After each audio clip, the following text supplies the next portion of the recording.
you mentioned how important it is for people to go to the doctor's office with your parent. And I agree with that. I went in with my great aunt, who I was taking care of also. I took care of her for about 5 years before she died at 100. But the thing is that what they were asking her were things like, first of all, there were people coming in with regard to voting, and voting, actually signing voting rolls for her, which I thought was really interesting.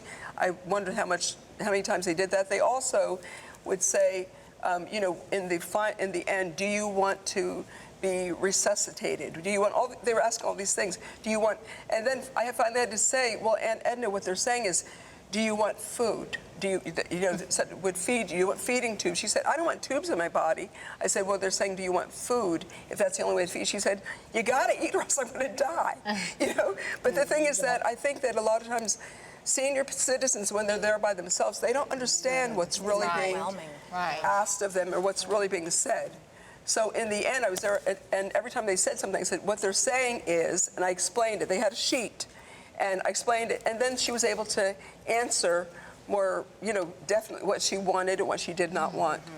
But unfortunately, I think this happens all too often.